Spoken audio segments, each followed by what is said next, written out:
Football is coming back to Boulder, Colorado. It's year number 2 of the Prime era. The Buffaloes open up this season on Thursday night. They'll take on North Dakota State at Folsom Field. We're going to hit the air. Coach Gary Barnett and yours truly at 4 o'clock with the Buffs Buffalo Stampede pregame show. Big ball game. FCS National Championship team coming in here. This is our very first Buffs Prime Time of the 2024 season. I'm Voice of the Buffs, Mark Johnson. Our program is brought to us by Aflac. Get help with expenses health insurance doesn't cover. Visit aflac.com to learn more. Coach Prime is going to join us here momentarily. We'll get the head coach. He'll come in for a couple of segments here, of course. Then we'll have our assistant segment. Coach Flea, Gary Harrell's going to join us here also, the running backs coach.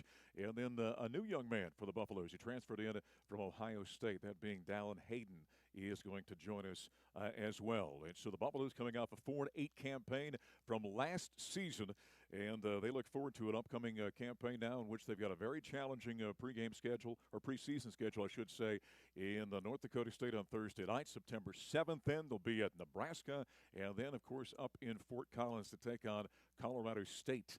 And that'll be a wrap-up non-conference play before jumping back into the Big 12 for the first time in a long time. And welcome in the head coach of the Buffaloes, Deion Sanders. Coach Prime. Coach, we can give you a headset. We got the stick mic for you, either one you want there. So go ahead. We'll let Coach put that on. And again, a 4 o'clock pregame on Thursday. Preparation has been ongoing over the last month, and the Buffs getting ready for this game against North Dakota State. How you doing? Great. Yeah? Great. Good to see you. Good to see you too, my man. How you feeling? Fantastic. Well, you know. I got all kind of vehicles and carts and everything if you need them. I may need to. I don't use mine as much anymore. I may need to take advantage of that. By the way, we are streaming on not only Buffs TV on YouTube, but also on the Colorado Buffaloes Facebook page as well. How was your off season? It was great. Yeah. Brief, but great. Yeah. I think I may be the only coach in the country. I don't go anywhere. I stay here. I love it here, and I love. I got away for escape to Texas as well as I think I went to somewhere in Mexico. But sure. I like this atmosphere. Now, I know you did. I like the kids, man. You did some fishing though. Yeah, when I go home, the lake is right there. Right. I can't help but fish. The lake is in the front yard. Okay, if I had to press you, because I know you fish with your sons, you fish with Travis. Okay, who's the best angler out of all of you? Me. Is that right? Yeah. Yeah. What is it about fishing? The peace, the serenity, the challenge thereof, just the challenge between you and the fish. Sure. I love it. Yeah. You know what they say about fishing? The tug is the drug, right? When you can't get that bite. Well, I like to go catching. Really, I don't like to go fishing. Yeah. You mainly a bass guy? I'm mainly a bass. I like bluegill and crappie. Okay. But that's it. I don't venture out to do no other stuff. Although I did make it to Miami for a minute because I wanted to catch a peacock bass. And Sap put me on. He took care of me. Now Warren's an outdoorsman too, isn't he? No, he does everything. Does he really? Yeah, he does. He's different. Yeah. You know, I was just talking to your guys doing your documentary a little while ago. We were doing an interview, and they were asking me about kind of being around you, and I said, you know what, watching Prime wears me out because you're going 1,000 miles an hour, 24/7. Yeah. So when you have those down times, what energizes you? I don't really have downtime. I've probably been home twice. Is that right? In camp. Yeah. I stay here every night. Okay. Yeah, so I love it. I love the atmosphere. I love it, man. So I can't wait till the game starts. I think that's that gets me going. Like, and seeing this room full every morning with these young men that are hungry for just word, just encouragement, motivation, and just love, man. I asked you this question at the luncheon the other day. We're going to ask it here on the show. I said, when you wrapped up year number 1 here, okay, you're 4-8. We had a 400% increase of wins. Not where you wanted to be. What were your first thoughts about as you look forward? Staff. Yeah. Yeah. Let's make sure everybody's on the same page. Everybody's here for the same reason. And with our 2 coordinators, these guys are phenomenal. Like, it's a better connectivity. Those other guys are great guys, and I love for them. But I'm more of a pro-minded type guy. So my thought process is down the street a little bit. And you got to get guys that are like-minded. That's why I think 8 out of the 11 position coaches come from the NFL or played in the NFL, because that's the way I think, and they get it. they really get it. So shoring up that the coordinator's position, Rob and Pat, I'm sorry, Sean is crazy. Yeah. Rob and Pat are unbelievable. But then you go to the need, the bigs. Okay. It's easy to entice the skill position because that's what it was. So you could get them. It was tougher to get those the first time out because now you gotta develop a need. So now that they saw the need, they say, okay, we got an all-world quarterback here. All we got to do is do our job. Everybody's gonna see us. Right. And you created that need, and they saw there was a lack thereof, and they came running. Would it be fair to say, Prime, you're number one when you came in here. You were out looking, to use your term, you were looking for dogs. Yeah. You went out and found guys because you had to revamp a lineup. Mm-hmm. In year number 2, were you more selective? Very much so. Is that true? Yeah, because you're able to, you know who you are, you know what you want, and you know what level there is that you're playing against. You got to understand a lot of things. We're saying, okay, man, dang, we could have beat USC. Yeah. Dang, we could have beat Oregon State. Dang, we could have beat. I mean, you're thinking that, but you need those pieces. Yeah. So you go out and get them. That puts you over the hump. But the coordination of those pieces are also was vital. So our two coordinators, man, I love the communication process that they have with the kids. I really do. I wondered, too, from an athlete standpoint, in year number 1, you were unknown to a lot of guys in terms of what you were as a coach. And so there was a curiosity factor. Year number 2, was it different when you sat down and talked to a kid that was thinking about transferring that said, okay, I know what this is about. I see what he's trying to do now. Yes. I think they thought that in year number 1, but it was so much of an overhaul that you had to do. Sure.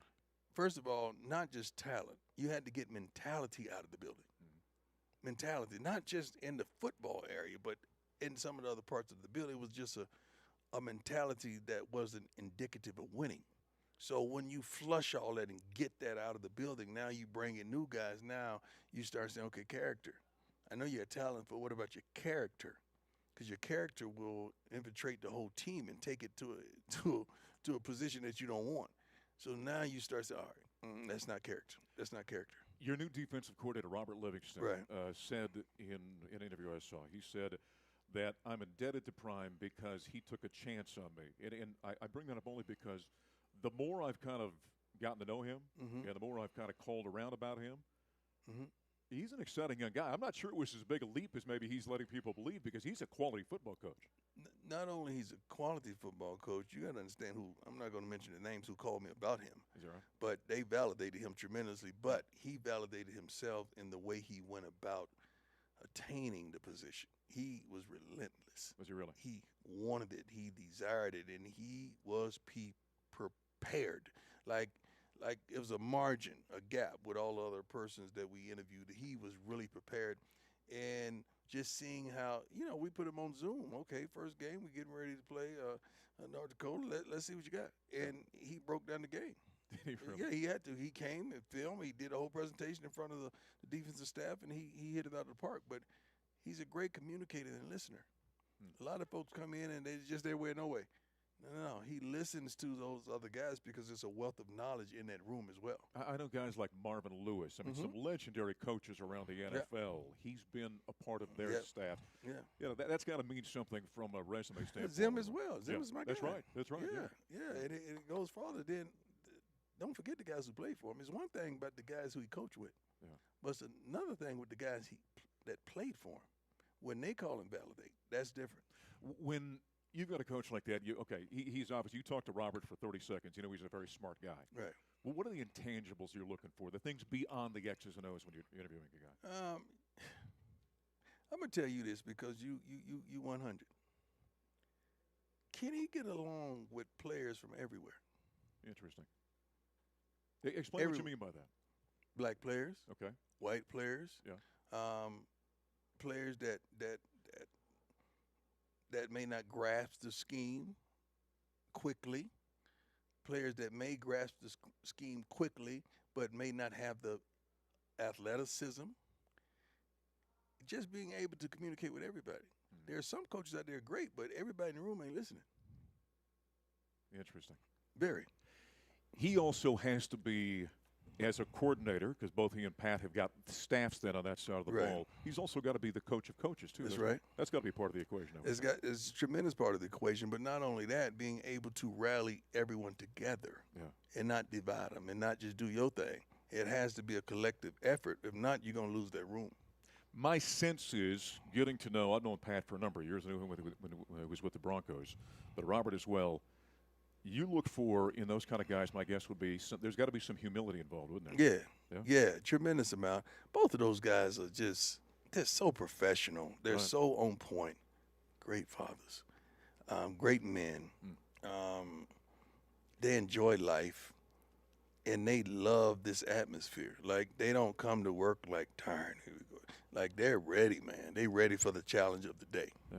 And I could throw a curveball at them just to see how they respond, and they don't flinch.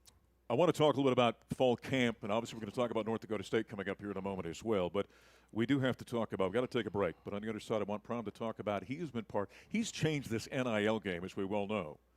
But he just made an NIL star out of the most unlikely person in the world. So I want Prime to talk about that. It's Buffs Prime Time. We're coming to you from the Champions Center. We're streaming live on both the Buffs Facebook page and also Buffs TV on YouTube. And, of course, it's going to be on the radio network later on tonight. Back more with Coach Prime after break. This is Colorado football from Learfield.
Colorado football is brought to us by the Hilton's on Canyon. Are you coming to Boulder for game day? Well, you should be. Stay at the Hilton's on Canyon, a proud hotel partner of the Colorado Buffaloes. We continue here at the Champion Center with Coach Prime. It's Buffs prime time Thursday night. North Dakota State coming to town.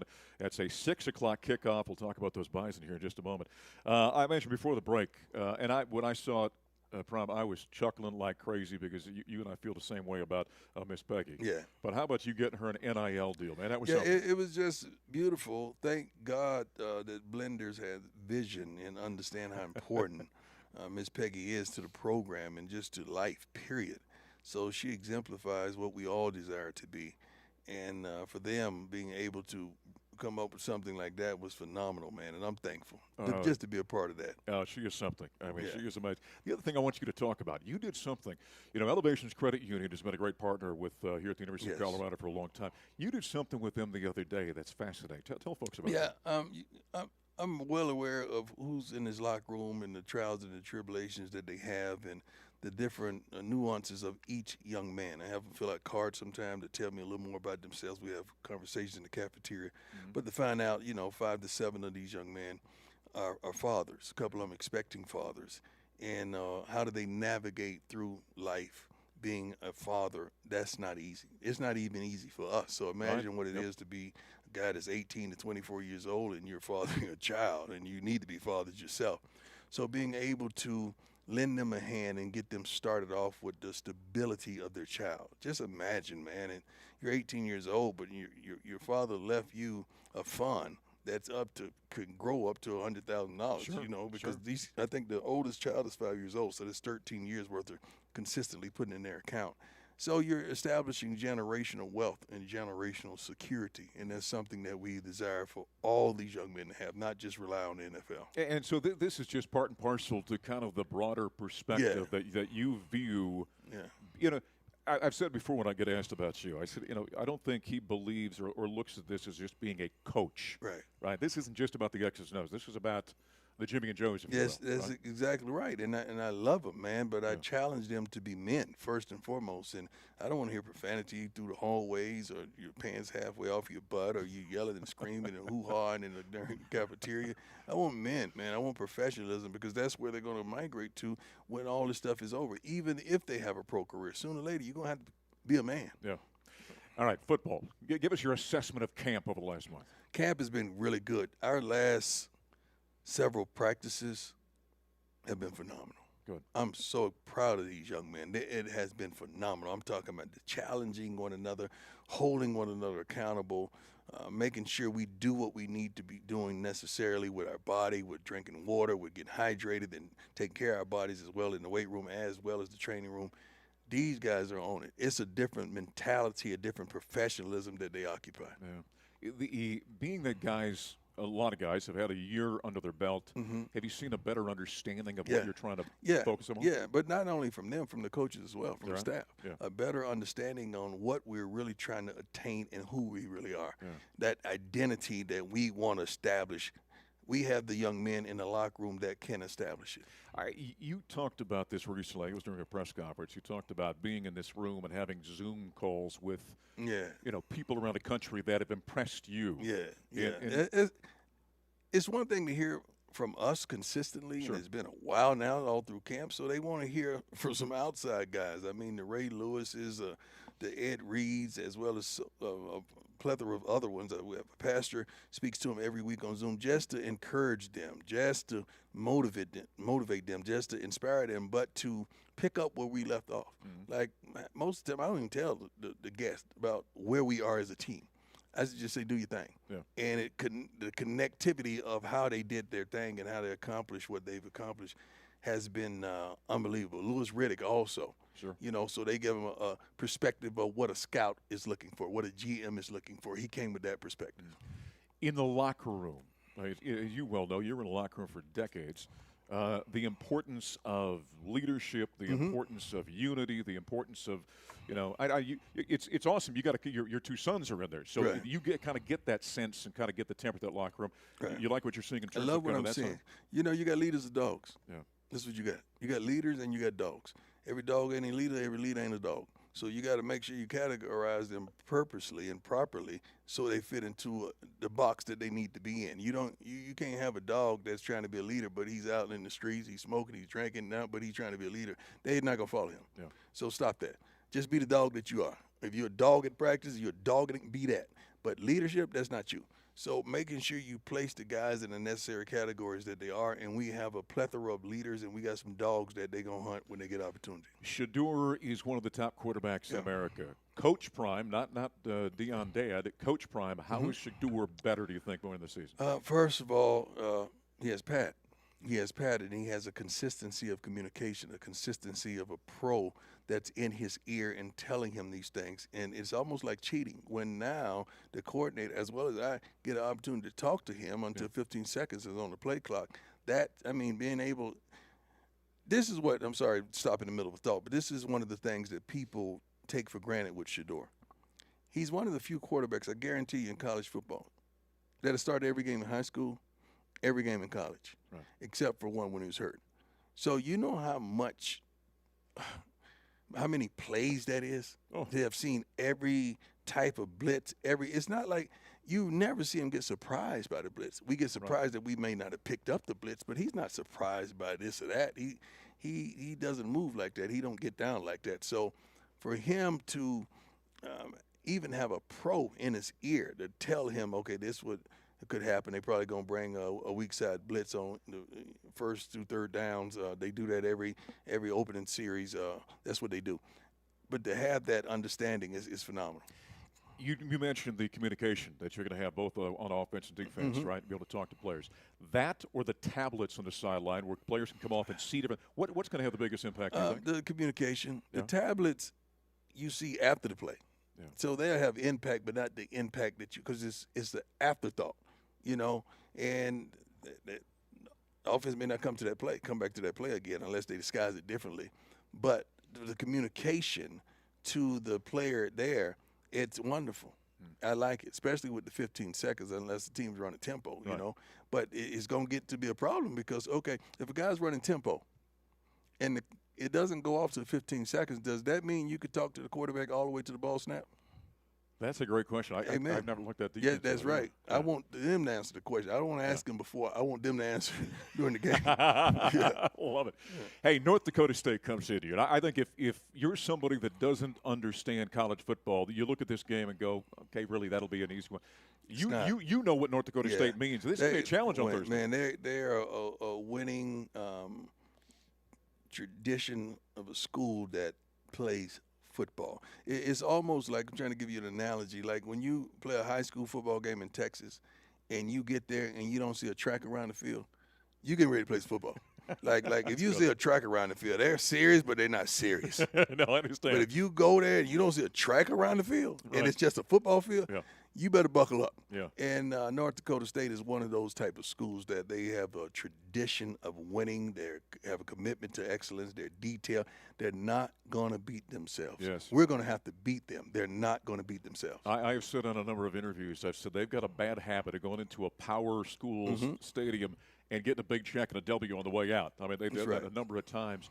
Do your players understand that? Yes, they do. Yeah? Yeah. We've gone over a multitude of scenarios, a multitude of things that we want to transpire and preparing them for everything. Before the first game as a player, compare that to you now as a first game as a coach. It's totally different. As a player, you know. You got control of it. You know you're going to go out there and whoop who's ever in front of you. You ain't worried about it. You just hope you get the opportunities to show the crowd what you're capable of doing. As a coach, it's so many different nuances and variances of the game that you want to make sure you dot all I's and cross all T's, and they just run rampant through your head. Even during the game, you're thinking, wait, it could be first down. You're thinking, we better have 11 out there on the punt. Right. Like if somebody go hurt, do you communicate that to make sure that other guy, that backup guy is ready? We should have to communicate that. If the backup guy goes down, we practice this stuff. That second guy needs to be already up. You said something at the luncheon on Friday. I said you got a final message for the fans. And you said last year was about hope. This year is about expectations. That's right. We expect to be good. We expect to be cut down on all those foolish penalties because of the level of young men we have. We expect to do things consistently, not cautiously, but just the effort level is through the roof because we have a better roster. We have a better pool of young men that their goal is truly not just to play football, but it's to get to the league. Is this the new look? I don't know. I don't. I know. like it myself. I'm indecisive. Yeah. On what should I do? Yeah. You going to give me some advice? No, I like it. I'm all for the. So you saying go with it? I'm saying go with it. Of course, saying my vote doesn't hold much weight. Yeah, but you got to see. You just saying that because you're a good dude and you're saying it. But see, you got to understand. I have a plethora of endorsements too. No, I know. Like I got to think of everything. No, I get it. I can't just go out there. With a gray hair, a gray beard, and I got to think about all these nuances in my life. So when you think about that, what would you recommend? Well, there's kind of a Lovie Smith kind of thing going on. You can't say that. That make me shave. No. that make me shave. That makes me shave right there. Well, I thought I liked Lovie's look. And Lovie's cool, but Lovie, no, I don't really like no Lovie Smith. I don't want to do that. Well, since you're talking about Madison Avenue kind of stuff, they seem to appreciate the clean-shaven look. You should be sore because you're on the fence.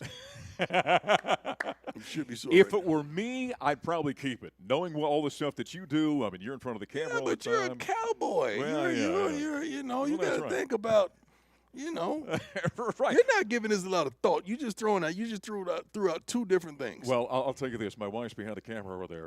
She a lot of time votes against the facial hair. So. Is there a reason? Yeah. I don't know. You'll have to ask her. Does he look older?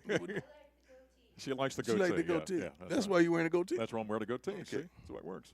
Hey, appreciate you, man. Right. I pray that you're healthy. I appreciate that. Thank you. Coach Prime of the Buffaloes on Thursday night, 6 o'clock. They've got North Dakota State. We're going to continue here on Buffs Prime Time. Coach Flea, Gary Harrell's going to join us after a quick break. This is Colorado football from Learfield.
To us by Eco Products. Every stadium generates some food waste on game days, but thanks in part to certified compostable packaging from Boulder-based Eco Products, the dedicated team at Folsom Field is able to turn a lot of that food and the packaging it comes in into compost instead. Eco Products proud once again to be the official zero waste partner of the Colorado Buffaloes. Back on Buffs Primetime, voice of the Buffs, Mark Johnson. Our program is brought to us by Aflac once again. Get help with expenses health insurance doesn't cover. Boy, I needed that here in the recent past. Visit Aflac.com to learn more. Assistant coach segment, Coach Flea, Gary Harrell joining us here for a few minutes. Hey, how are you? How was your offseason? Great. I had some time to unwind and spend some family time with the family and just digest a little bit and get ready for this exciting season. Most people think about, football. It's a game, right? It's fun. It's what we do during the downtime. People forget sometimes, you guys that are in it full time. Absolutely. That's the job. You enjoy it. You love it, but it is the job. It's 12 months out of the year. For the most part, you get a chance to go out and recruit, have some spring training, winter training, summer training. You get about maybe 4 weeks for the family to go away and do some things, vacation time. But it's all part of the territory, and we love it. I asked Prime this. I'll ask you the same question. You guys get done with your number one here. Yes. Right? 4-8. Game ends. It's over. You turn your attention. I know the way you guys are. I mean, it goes. You rotate immediately, right? Start looking to the future. Absolutely. What were you thinking about your room and running backs, and as soon as that season was over? Well, you got to adapt to today's generation, today's time. You know what's going on with the NIL. A lot of moving parts. You never know what's going on through a kid's mind, and you just want to make sure where you are, you're able to adapt and create an environment where those kids can have success. And of course, they're looking for some things in their lives to better their lives. And at the same time, we have to make sure we better the program here at CU. And we had a chance to coach a lot of great guys. Of course, they moved on to some other places, and we wish them well. But, it's always intriguing for our recruiting department, Coach Prime and those guys, our coaching staff, to get together and bring in new talent that believes in what we're trying to get done and that buys into quickly what we're trying to get done. And we have a great, great room. Coach, is that one of the more difficult things of modern college football now, the fact that, there was a time, as you well know, back in the dinosaur days when you and I were younger, where you knew you brought the guy in, he was going to be here for 4 and 5 years. Yes. That's just the way it was, right? Right. Now every year, you don't know. That's right. And so, okay, I like this guy. I think he's a heck of a player, and then boom, he's gone. That makes it challenging from a coaching standpoint. It does. As long as you understand that and you get accustomed to that, it's not going to change right now anytime soon. And if you build your culture the way you are, like Coach Prime believes in, and you don't change who you are and don't change your standard, and anyone you bring in and quickly you get them adapted to, and it's all about the recruiting part, taking your time and really, really getting on the young men to make sure they're able to fit your culture, then everything works itself out. I mean, it's just the way it is right now. These kids, for the most part, they want things instantly. A lot of them don't want to sit around and wait for the development part of it. But you still have to develop kids, and you have a balance of transfer portal, high school kids, and you just got to find that right mixture for your program.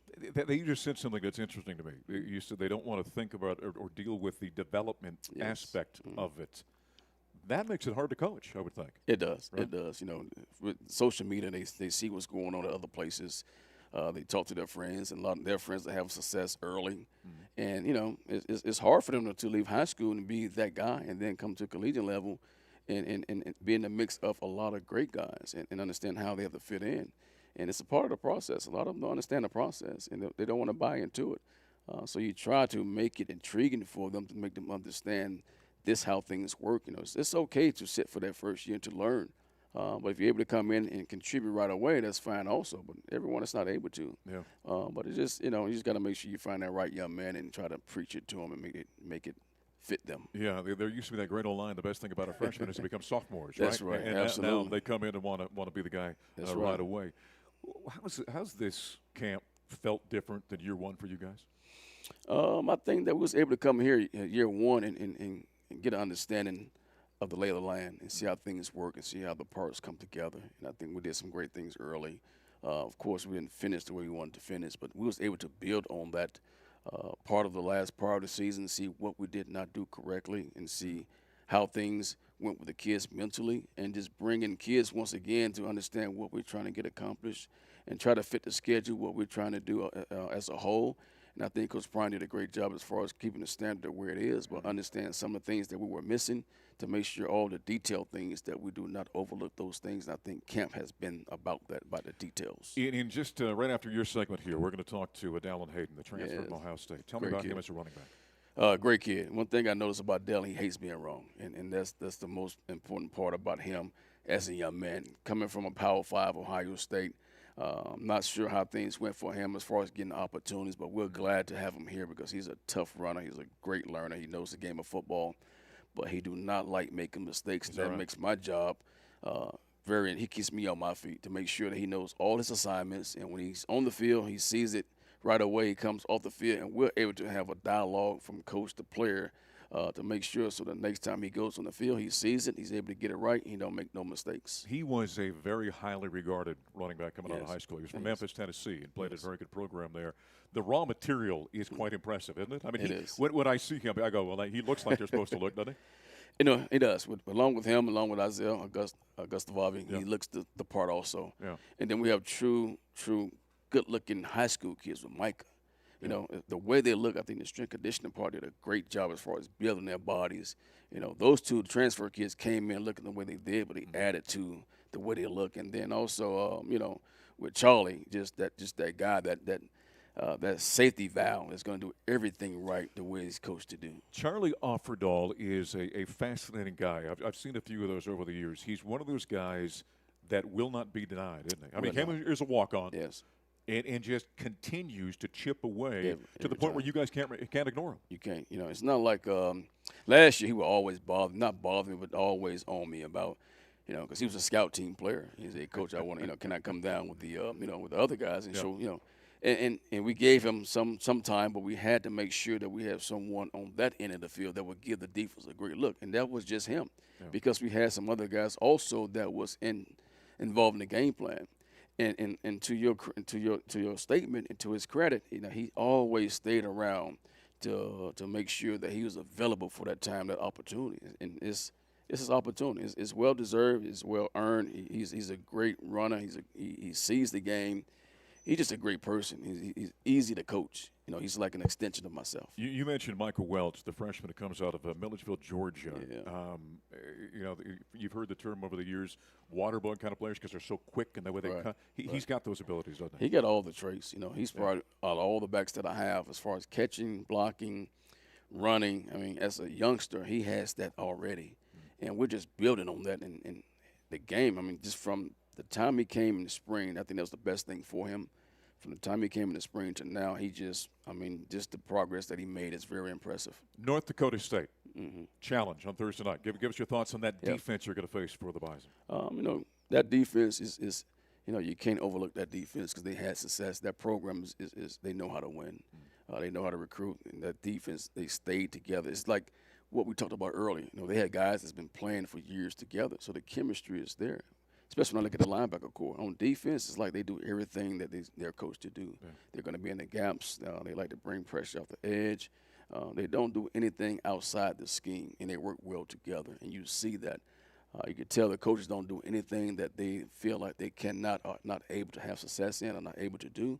So they keep it simple, but they have a lot of moving parts. They're going to make you think on defense. They bring a lot of pressure, different pressure. So we got to be on our toes to make sure we have the proper nonverbal communication for us O-line and D-line, O-line and running back to make sure that we have our right fits for us, the D-line and the linebackers to get us to do a time to throw the football, to make sure we don't have no free runners, to make sure that we're on the right guys and have no misassignments. Yeah, it is going to be a challenge on Thursday night. Gary, appreciate it. Good luck Absolutely. on Thursday. Thank you. All right. Appreciate it. Coach Flea, Coach Harrell here for the Buffaloes. He'll take on North Dakota State. 6 o'clock at Folsom Field. We'll hit the air on the radio network beginning at 4. Coming up next, our players segment, the aforementioned Ohio State transfer. Dallin Hayden is going to join us next. This is Colorado football from their field.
Vince, he was on a mission to find out what Coloradans love about Colorado. So if you're a Coloradan, do what only a Coloradan can, and that's tell us what you love about Colorado at lovecolorado.com. Back on the Buffalo Stampede, I beg your pardon, the Buffs primetime show. Buffalo Stampede will start at 4 o'clock on Thursday, 6 o'clock Buffs and the North Dakota State Bison.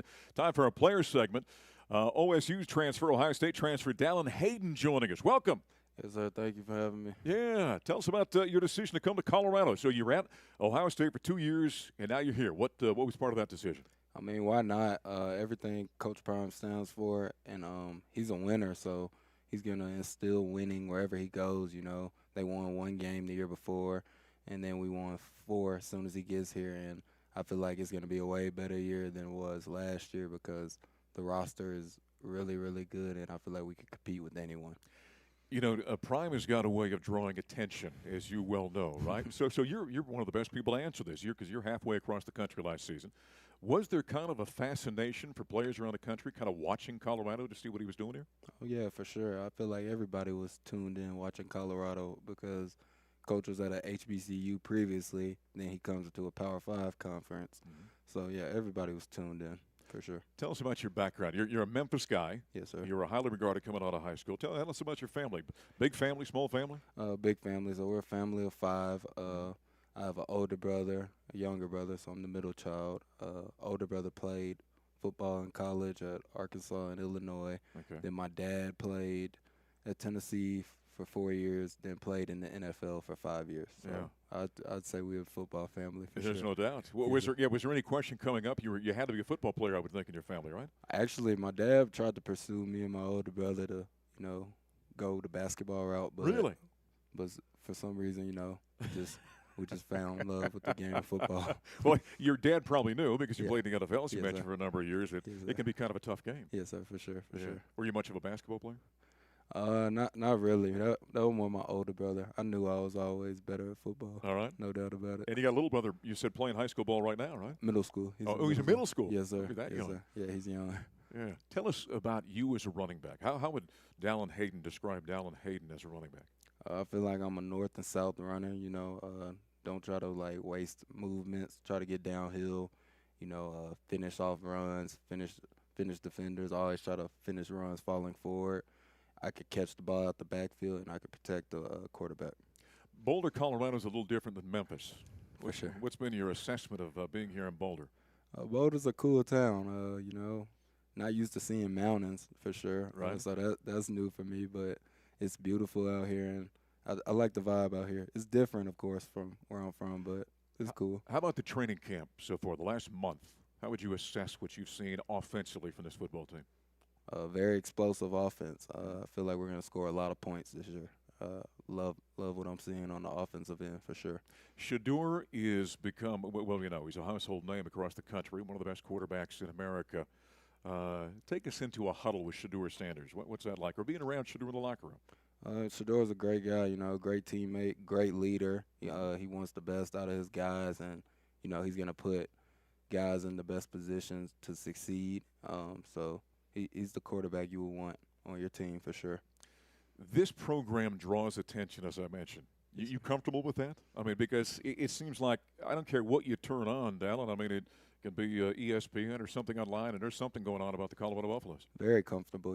At the end of the day, we try to, block out all the negative attention that the media tries to paint of us in our program. We know it's real. We know it's fake.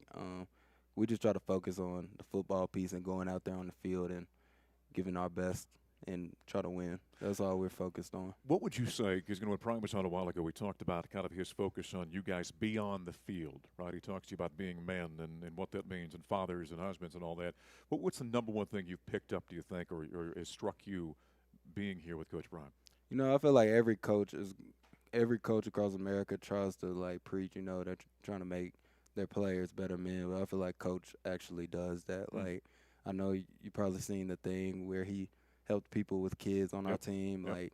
I don't see any other coach doing that. So I feel like whatever he says to you in the recruiting process is real.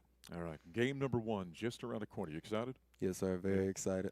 Get to run behind Ralphie the first time. Yes, sir. Can't wait. Going to Can't be wait. good stuff. Can't wait to see this young man on the field. He is going to be a star for the Buffaloes. Dallin, good luck on Thursday night. Yes, sir. Thank you so All right. much. Dallin Hayden, he's out of Memphis, a transfer from Ohio State, as the Buffs will take on the North Dakota State Bison on Thursday night. Again, we're going to hit the air at 4 o'clock with the Buffalo Stampede pregame show. Then Coach Gary Barnett and I will have the broadcast getting underway at 6 p.m. As we wrap up week number 1 of Buffs Primetime. Thanks for joining us. I'm voice of the Buffs, Mark Johnson, and this is Colorado Football from Learfield.